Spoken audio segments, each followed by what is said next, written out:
Hi, everyone, and welcome to the Next Strategy Skills podcast.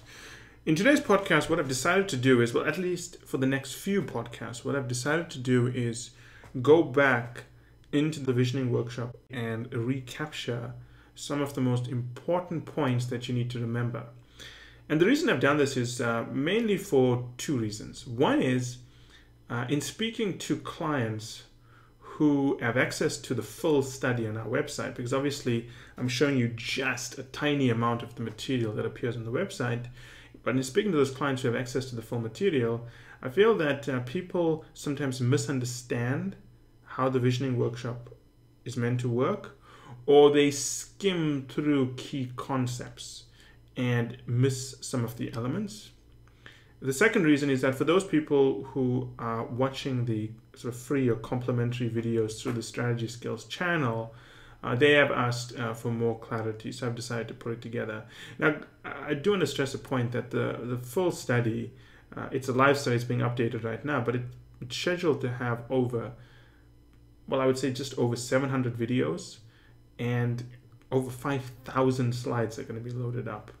So clearly what I'm giving you is just a snapshot of what is going to be there. Well, there's already a lot of material loaded up. So keep that in mind. I mean, I could spend, to do this YouTube channel and podcast in depth, I could be here forever. But I got to focus on just the most important things and work out from that point. So I thought one of the most important things you have to understand is that the structure or the layout of that visioning workshop. And that's what I want to do in this podcast. So it's a short podcast, but an important podcast, right? So I think the most important thing you have to understand here is that if you look at the way we structure the power study, we had two major workshops. We had some other workshops, but there were two critical workshops. The first workshop was the one where we agreed the principles for how we would restructure the company. And the second workshop was where we agreed the implications of the principles. This entire structure that you're seeing on the video now is from the first workshop. And it is an incredibly important workshop. You know, a lot of work went into this, analyzing the value chain, understanding the customer value chain, reviewing all of the assets and capabilities in the company, putting together several in-depth case studies. But all of that means nothing unless we know how to weave it into a single day workshop and weave it in such a way that we can effectively get the executive team to see what we want them to see. That's the careful facilitation part here. If we just throw out the data to them, and they just decide to do whatever they want with it, we would have failed. Because the executive team and the client, in my view, doesn't necessarily or should not understand all of the implications. That's why they hire us, to talk them through the implications. Our job is not to sell solutions, and that may surprise many people who work at firms that talk about selling solutions. We don't sell solutions. Our job is to help them understand the implications of options they want to consider, or options we have outlined that are worth considering. We don't sell solutions. We will never say, at the end of the study, we'll give you the solution. No.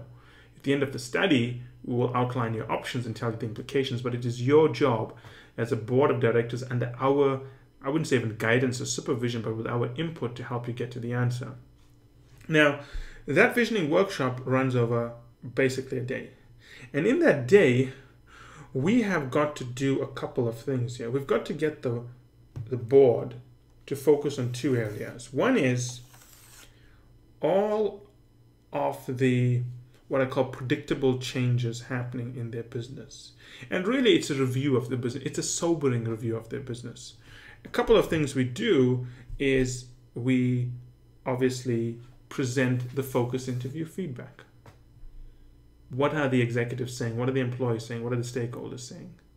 We analyze case studies. Now, case studies, in my opinion, are the most abused and misunderstood and misused technique in management consulting. In a lot of firms, case studies just involve a consultant speaking to a company expert, copying down what the company expert is saying and repeating it. The problem I have with that is that what if the expert may not be wrong, but what if he has not considered the context for the study and is just repeating what he knows? In most times I find when I've done case studies, whatever the experts say turns out to be wrong. You'd have seen that on the market entry study in the United States, where every single insight an expert told us was, basically gospel or a basic known fact that we shouldn't dispute, turned out to be wrong. So case studies are important. Capabilities and assets are simply reviewing the scope of the business. The customer value chain, and we'll talk about that probably in another video, is one of the most toughest analysis we have to do, because you have a value chain, right, which basically looks like that. And in that value chain, you have different areas the company can play in, right? Obviously, you may not play in all areas of the value chain.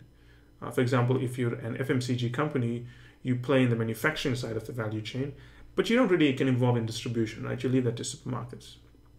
But you do that because you've decided that your area of the value chain is an area you can compete in, you can get a healthy margin in, and it's the best place to deploy your capital, right? That's the way you make that decision. Now, we've had to construct the value chain, and that was very hard to do, but it was probably one of the most insightful things we've done. Constructing that value chain was so incredibly hard because you couldn't buy reports, you couldn't buy data, you had to go out and collect this information by talking to buyers, talking to suppliers. So we present a view of what is happening. We present this first so people know what is happening in the business. Then we look at the uncertainties in the business, and we basically list all of the trends, all of the uncertainties, pick the two most important uncertainties, and we understand what it's like to operate on the four extremes of the uncertainties. From there, we come up with 4 scenarios, and we understand what it is like for the company to play in each scenario. Now, in another training, I'm going to show you how to develop a strategy that can operate in all 4 scenarios. It will surprise you, and it is extremely counterintuitive, but it's one of the cleverest things you could ever do in corporate strategy. In fact, if you are working in strategy and you are advising someone, and if you were able to show them that skill, I can tell you right now, you would dazzle the hell out of them. From here, once we understand the scenarios and where we want to play and which part of the value chain we're going to play in, we have to ask ourselves, if we choose to play here and not in another space, what now becomes core to succeeding in the new area we want to play? A new area could be a new market, a new segment, a new area of the value chain. In fact, we'd have to select all of those things. So we then come up with a set of core versus non-core discussions, which lead to a trade-off. We then say, okay, this business is now core to us because we've changed our focus. This other business, B, is no longer core to us because we've changed our focus and we can get rid of it. But should we get rid of it? Should we keep it? Should we not keep it? That's the discussion that needs to take place. To facilitate something like this, I would say is not something you're going to see anyone except the most experienced partners do. You don't delegate this to engagement managers. You don't delegate this to associate principals. You delegate this to senior partners. I've done a lot of this. I liked it. I enjoyed it. Mostly in the resources sector because that's the area I focused in. But it was very, very challenging to do. So when I talk about a visioning workshop, this is what I'm referring to. Now, you may do a different variation of this, and that's fine. But your goal has to be to, for one, educate the client about the state of the business, and then 2, once they understand the state of their business, understand what is the possible future look like, and what is their capabilities to play in that future.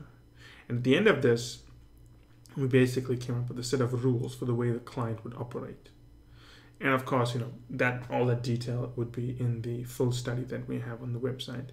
But the key thing I want people to understand here is that this is a very important step. It's something that if you ever go into industry and you work as a strategy consultant, you would most likely be expected to deploy this skill.